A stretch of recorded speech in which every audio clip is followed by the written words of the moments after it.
जिंदगी एक रहस्य है, लेकिन समस्या ये है कि हम हमेशा इस रहस्य को सुलझाने की कोशिश करते रहते हैं। हम अतीत की यादों में उलझे रहते हैं या भविष्य की चिंता में, और इसी भाग दौड़ में सबसे बड़ा खजाना खो देते हैं, वर्तमान क्षण। ओशो कहते हैं कि असली ध्यान, असली अध्यात्म या असली शांति कहीं दूर नहीं है। यह सब यहीं है, अभी है। बस एक पल के लिए ठहर कर देखना है, महसूस करना है। यही वजह है कि इस किताब का नाम है दिस, यानी यही तो है। ये किताब हमें जैन की उस सरल लेकिन गहरी दृष्टि से परिचित कराती है, जिसमें किसी बड़े दर्शन की जरूरत नहीं, किसी बड़ी साधना की जरूरत नहीं। बस एक चीज चाहिए, जागरूकता। जैसे ही आप हर छोटे से छोटे पल को पूरे ध्यान से जीना शुरू करते हैं, पानी पीना, खाना खाना, चलना, हंसना, वैसे ही आप समझ जाते हैं कि जीवन पहले से ही पूर्ण है। और यही है जैन का सबसे बड़ा चमत्कार। अध्याय 1, जैन का महान चमत्कार। ओशो कहते हैं कि इंसान हमेशा चमत्कार की तलाश में रहता है। किसी को लगता है कि चमत्कार का मतलब है हवा में उड़ना, पानी पर चलना या पत्थर को सोने में बदल देना। लेकिन जैन हमें सिखाता है कि असली चमत्कार इन सब में नहीं है। असली चमत्कार तो है साधारण जीवन को पूरी जागरूकता से जीना। जरा सोचो, जब तुम पानी पीते हो तो आमतौर पर तुम्हारा ध्यान कहीं और होता है।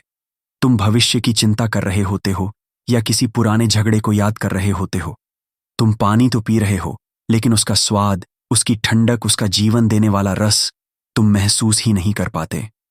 जैन कहता है कि अगर तुम बस एक घूंट पानी भी पूरी जागरूकता से पी लो, तो वही ध्यान है, वही साधना है। यही है जैन का चमत्कार, साधारण क्षणों को असाधारण बना देना। ओशो एक किस्सा सुनाते हैं। एक साधु से किसी ने पूछा, आपके गुरु का सबसे बड़ा चमत्कार क्या है? साधु ने मुस्कुराकर जवाब दिया, जब मैं खाता हूं तो केवल खाता हूं, जब मैं चलता हूं तो केवल चलता हूं, और जब मैं सोता हूं तो केवल सोता हूं। सवाल पूछने वाला चौंक गया। उसने कहा, इसमें चमत्कार कहां है? साधु ने हंसते हुए कहा, यही तो सबसे बड़ा चमत्कार है, क्योंकि आम लोग कभी भी पूरी तरह वही नहीं करते जो कर रहे होते हैं। यानी हमारी समस्या यही है कि हम हमेशा आधे अधूरे रहते हैं। शरीर कुछ और कर रहा होता है, मन कहीं और भटक रहा होता है। नतीजा यह है कि हम कभी भी किसी पल को पूरी तरह जी ही नहीं पाते। जैन कहता है, बस यहीं लौट आओ। ये क्षण ही परमात्मा है, ये क्षण ही सत्य है। जब तुम चलते हो और हर कदम पर ध्यान रखते हो, तो वह साधारण सी चाल ध्यान में बदल जाती है। जब तुम भोजन करते हो और हर कौर को पूरी उपस्थिति से खाते हो, तो वह भोजन पूजा बन जाता है। जब तुम किसी को मुस्कुराते हो और उस मुस्कान में पूरी आत्मा शामिल होती है, तो वह साधारण मुस्कान प्रेम का अमृत बन जाती है। यही है जैन का महान चमत्कार। ओशो कहते हैं, लोग हमेशा सोचते रहते हैं कि खुशी किसी बड़ी उपलब्धि में मिलेगी, बड़ा घर, बड़ी दौलत, ऊंचा पद। लेकिन जब वे सब हासिल भी कर लेते हैं, तो भी भीतर खालीपन रह जाता है, क्योंकि असली संतोष बाहर नहीं, भीतर है। और भीतर का यह संतोष तभी आता है जब तुम हर छोटे क्षण को सजग होकर जीते हो। जैन की खूबसूरती यही है कि यह किसी सिद्धांत या नियम में विश्वास नहीं करता। यह कहता है, देखो, महसूस करो, जियो। इसलिए जैन में शास्त्रों से ज्यादा जोर अनुभव पर है। ओशो कहते हैं कि जीवन का सबसे बड़ा चमत्कार यह है कि तुम अभी जिंदा हो। सांस चल रही है, दिल धड़क रहा है, आंखें देख रही हैं। यह सब कितना बड़ा रहस्य है, लेकिन क्योंकि यह हमेशा हमारे साथ है, हम इसे साधारण मानकर नजरअंदाज कर देते हैं। जैन हमें फिर से यह एहसास कराता है कि जीवन अपने आप में एक उपहार है, और इस उपहार को पाने के लिए किसी और चमत्कार की जरूरत नहीं।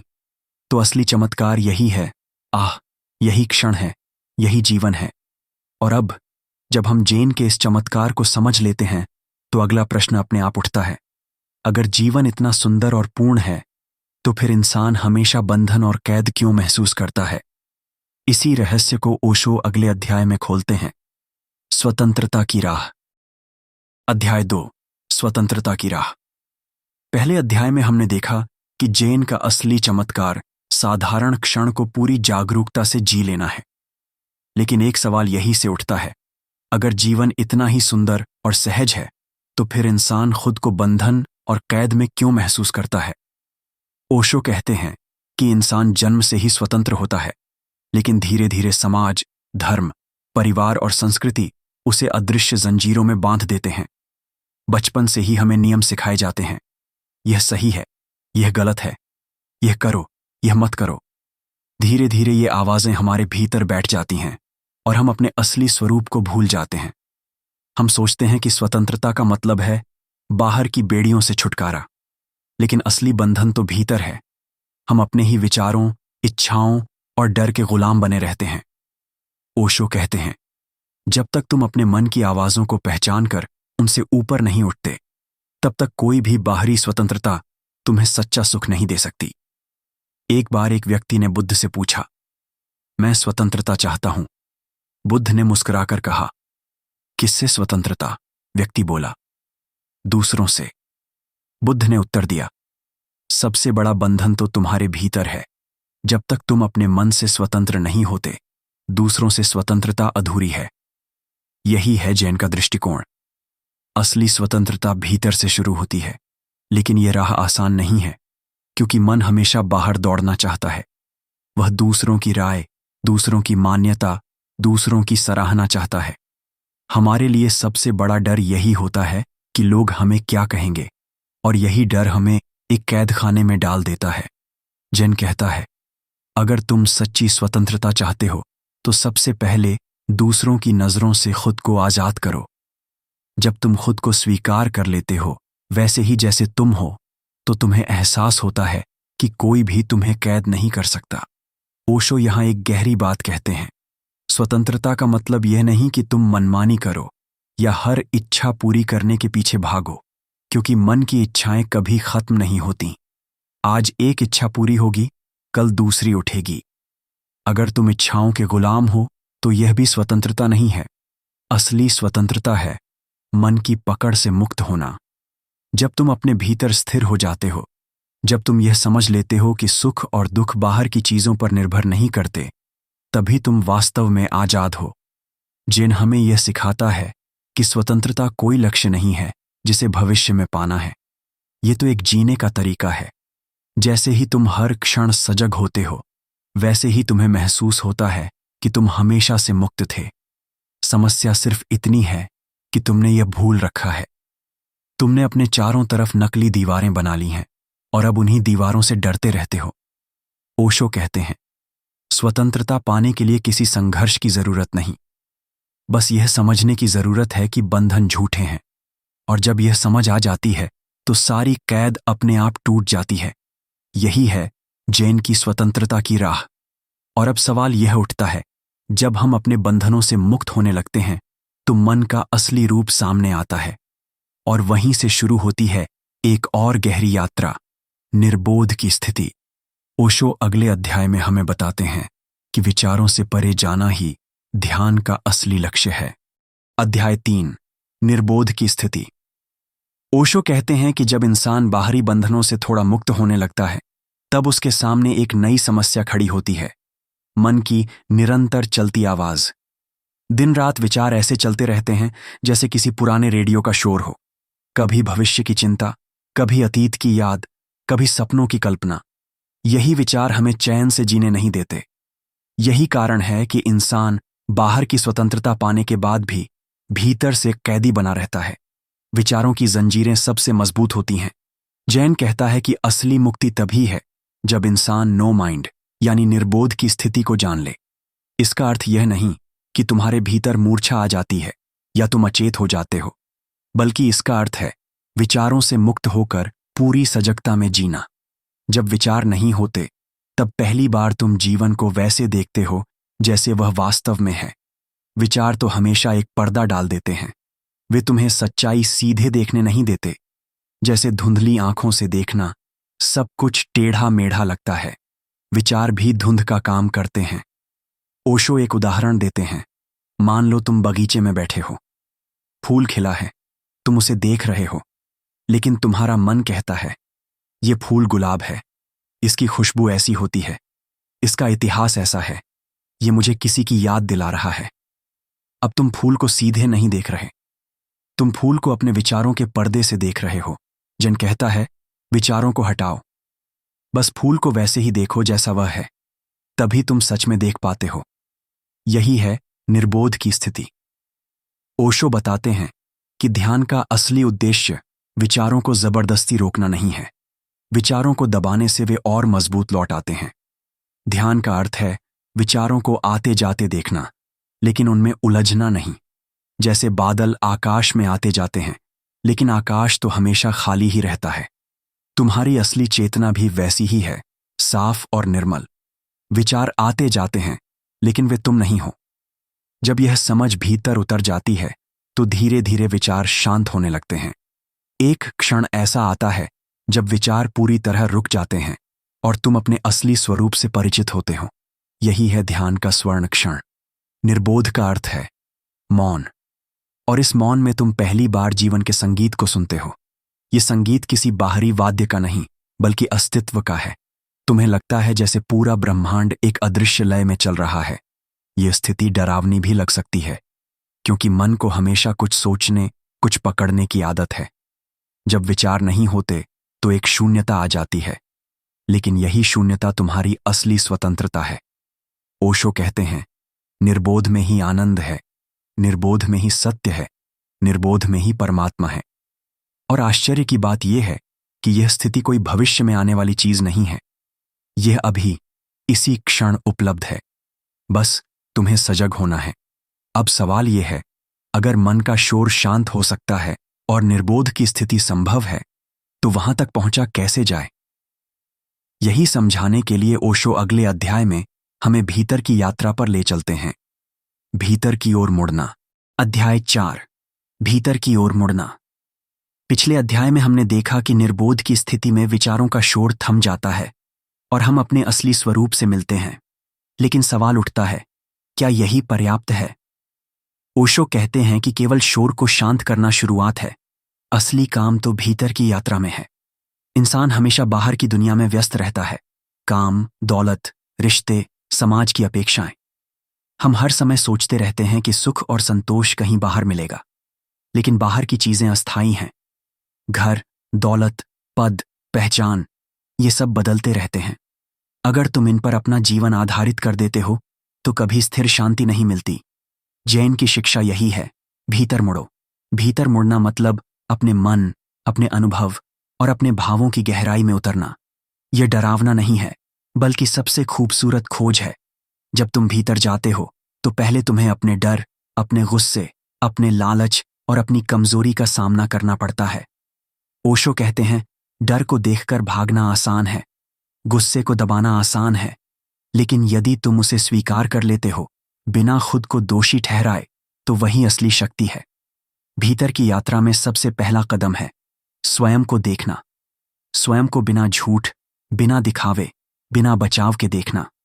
जब तुम अपने भीतर झांकते हो तो महसूस होता है कि जो तुम सोचते थे कि तुम्हारा मैं है, वह सिर्फ एक परत है। इसके भीतर एक शांति, एक खालीपन और एक आनंद छिपा है, जिसे देखना और अनुभव करना सबसे बड़ा उपहार है। ओशो कहते हैं कि भीतर मुड़ना केवल ध्यान का अभ्यास नहीं है, बल्कि जीवन का तरीका है। जब तुम बाहर की चीजों से दूरी बनाते हो और भीतर की ओर देखते हो, तो धीरे धीरे यह एहसास आता है कि सब कुछ पहले से ही पूरा और पूर्ण है। एक साधारण उदाहरण देते हैं। जब तुम अपने भीतर शांत हो जाते हो और अपने मन की हलचल देख रहे होते हो, तो रोजमर्रा के छोटे छोटे काम भी पूरी तरह महत्वपूर्ण और सुंदर लगने लगते हैं। पानी पीना, खाना, चलना, हंसना, हर क्रिया एक गहरी साधना बन जाती है। भीतर की ओर मुड़ने का अर्थ यह भी है कि तुम अपने आप को दूसरे लोगों के विचारों और दुनिया की अपेक्षाओं से अलग कर लेते हो। अब तुम केवल अपने अनुभव में मौजूद हो, सजग और स्वतंत्र। ओशो कहते हैं, यह यात्रा डरावनी भी हो सकती है, क्योंकि भीतर झांकते समय हमें अपने कमजोर पक्ष दिखाई देते हैं। लेकिन यही यात्रा तुम्हें जीवन का सबसे बड़ा उपहार देती है, पूर्ण सजगता और शांति। भीतर की ओर मुड़ने से इंसान धीरे धीरे जागरूक होता है। जब हर क्षण में उसकी पूरी उपस्थिति होती है, तभी जीवन का असली आनंद महसूस होता है। और यही वह स्थिति है जहां से हम अगला कदम उठा सकते हैं, जागरूकता की कला। अगला अध्याय हमें सिखाएगा कि कैसे प्रत्येक पल को पूरी सजगता और उपस्थित होकर जिया जाए। जागरूकता के बिना हम केवल देखने वाले बनते हैं, पर जागरूकता के साथ हर अनुभव साधना बन जाता है। यही ओशो का अगला संदेश है, जागरूकता की कला। अध्याय 5, जागरूकता की कला।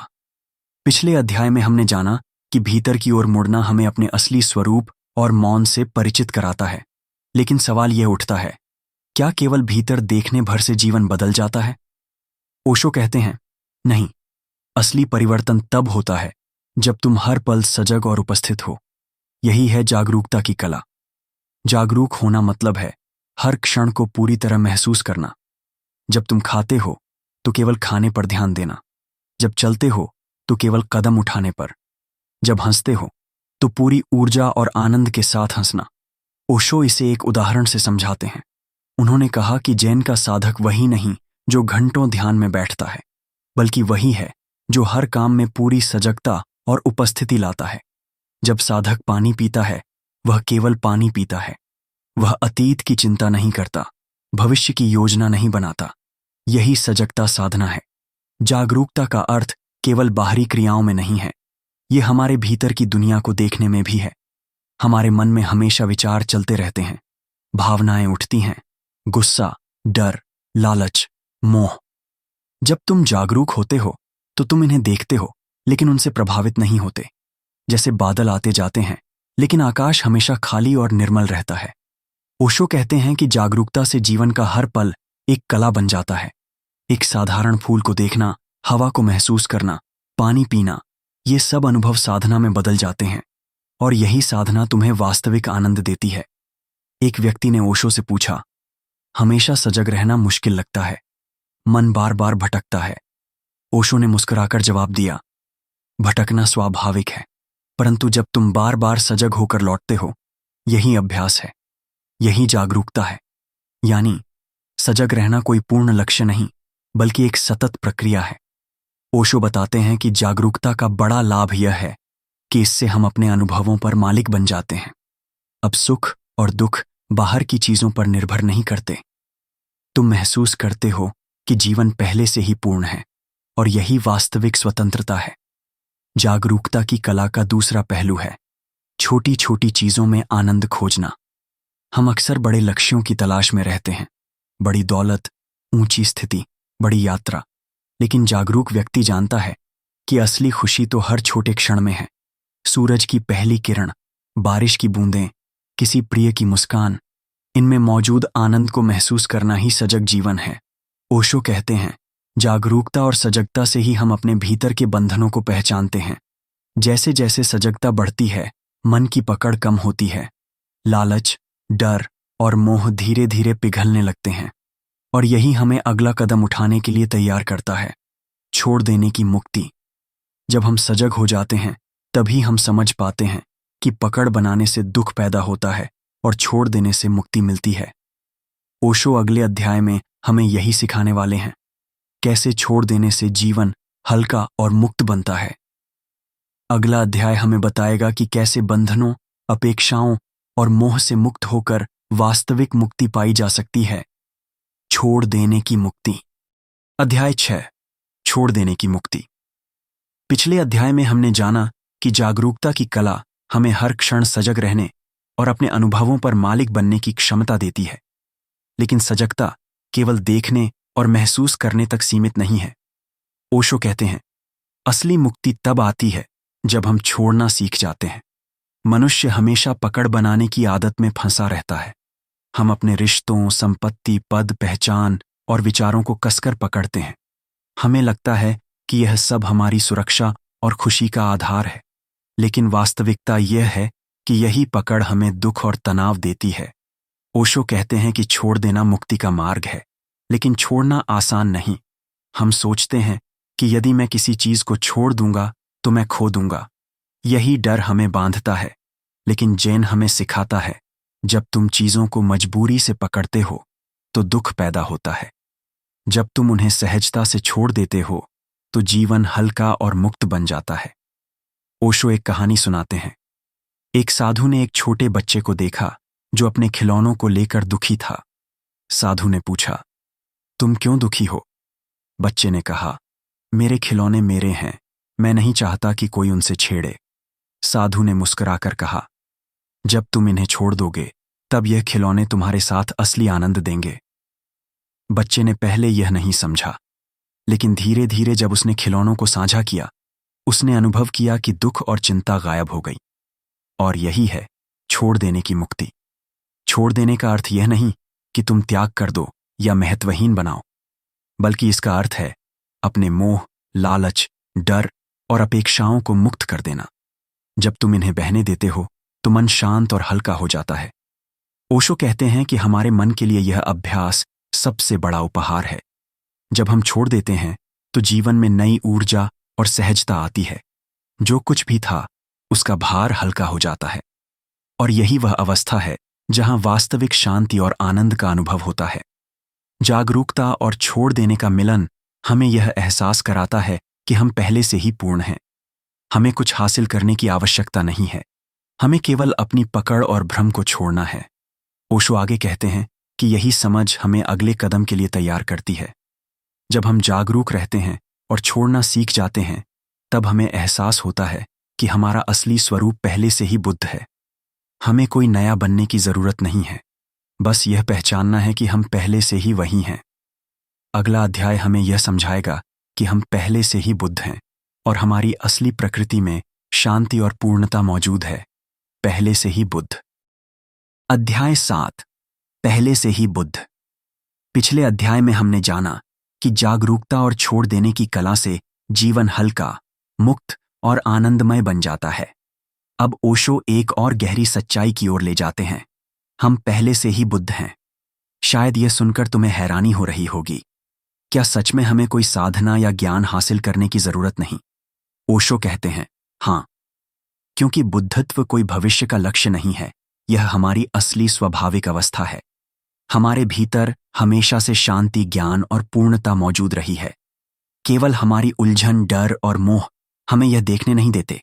जैसे धूल से ढका हुआ आईना सूर्य की किरण को प्रतिबिंबित नहीं कर पाता, वैसे ही हमारा मन बाहरी भ्रमों से अपनी स्वाभाविक बुद्धिमत्ता और शांति को छुपा देता है।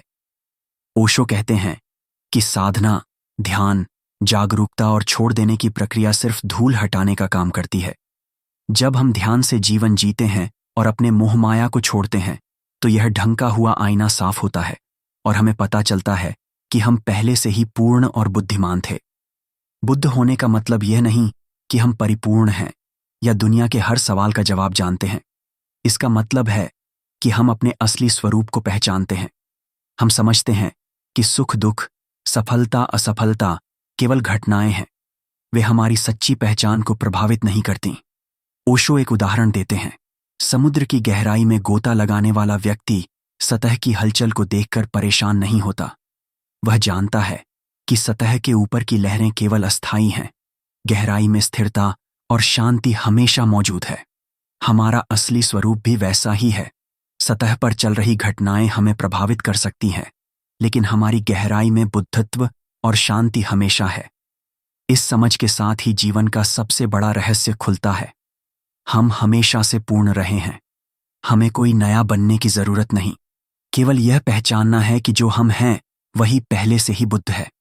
ओशो कहते हैं कि यह अनुभव किसी शब्द में नहीं बन सकता, इसे केवल महसूस किया जा सकता है। जब तुम हर पल को सजगता और शांति के साथ जीते हो, तुम्हें एहसास होता है कि जीवन पहले से ही अद्भुत और पूर्ण है। और यही समझ हमें अगले और अंतिम अध्याय की ओर ले जाती है, सबसे ऊंची चोटी। ये वह अवस्था है जहां तुम केवल बुद्ध ही नहीं, बल्कि पूर्ण चेतना और परम आनंद का अनुभव करते हो। ये वह शिखर है जहां जीवन का हर पहलू स्पष्ट, हल्का और आनंदमय हो जाता है। अगला अध्याय हमें ले जाएगा उस अंतिम शिखर पर, जहां सारी खोजें समाप्त हो जाती हैं और जीवन की पूर्णता का अनुभव होता है। सबसे ऊंची चोटी। अध्याय 8, सबसे ऊंची चोटी। पिछले अध्याय में हमने जाना कि हम पहले से ही बुद्ध हैं। हमारे भीतर हमेशा से शांति, पूर्णता और आनंद मौजूद रहा है। लेकिन ओशो अब हमें ले जाते हैं जीवन के सबसे ऊंचे शिखर तक, वह अवस्था जहां सजगता, मुक्ति, निर्बोध और बुद्धत्व मिलकर हमें संपूर्ण अनुभव प्रदान करते हैं। सबसे ऊंची चोटी कोई भौतिक स्थान नहीं है, यह कोई भविष्य की मंजिल नहीं है, यह अभी और यहां मौजूद है। यह वह स्थान है जहां तुम पूरी तरह सजग, मुक्त और शांत हो। वहां तुम्हारे विचार, डर, लालच और मोह धीरे धीरे विलीन हो जाते हैं। ओशो कहते हैं कि इस चोटी तक पहुंचने के लिए पहले 4 कदम महत्वपूर्ण हैं। जैन का चमत्कार अनुभव करना, साधारण क्षणों में असाधारण को देखना, स्वतंत्रता की राह, बाहर के बंधनों और भीतर के डर से मुक्त होना, निर्बोध की स्थिति, विचारों से ऊपर उठकर मौन और शांति में रहना, भीतर की ओर मुड़ना, अपने असली स्वरूप से मिलना और स्वयं को समझना। इसके बाद जागरूकता और छोड़ देने की कला तुम्हें उस शिखर तक ले जाती है जहां तुम पूरा जीवन, हर पल, हर अनुभव को पूरी सजगता और आनंद के साथ जी पाते हो। इस चोटी पर पहुंचते ही इंसान को समझ आता है कि सभी साधन, सभी खोजें और सभी प्रयास केवल खुद को पहचानने की प्रक्रिया थे। जैसे जैसे हम ऊपर चढ़ते हैं, हम देख पाते हैं कि जीवन की प्रत्येक घटना, हर सुख और दुख, हर खुशी और पीड़ा, सब हमें हमारे असली स्वरूप की याद दिलाने के लिए थी। ओशो कहते हैं, सबसे ऊंची चोटी वह स्थान है जहां तुम सिर्फ देखते और अनुभव करते हो, बिना किसी उम्मीद, बिना किसी डर के। यह वह अवस्था है जहां तुम बस हो। यहां कोई अतीत नहीं है, कोई भविष्य नहीं है, सिर्फ वर्तमान का पूर्ण अनुभव है। इसी चोटी पर इंसान को एहसास होता है कि जीवन पहले से ही पूर्ण है। तुम्हें किसी और चीज की तलाश नहीं करनी है। तुम्हारे भीतर की सजगता, स्वतंत्रता, निर्बोध और बुद्धत्व ही जीवन की वास्तविक ऊंचाई है। ओशो इस शिखर को एक अनुभव के रूप में बताते हैं, जैसे सूरज की पहली किरण समुद्र पर पड़ती है और हर बूंद में चमक फैल जाती है। तुम उसी तरह हर क्षण में प्रकाश और आनंद देख पाते हो। और सबसे खास बात, ये छोटी अकेलेपन की छोटी नहीं है। जब तुम यहां पहुंचते हो, तुम दूसरों के साथ भी पूरी तरह जुड़े रहते हो। प्रेम, करुणा और आनंद स्वतः फैलने लगते हैं।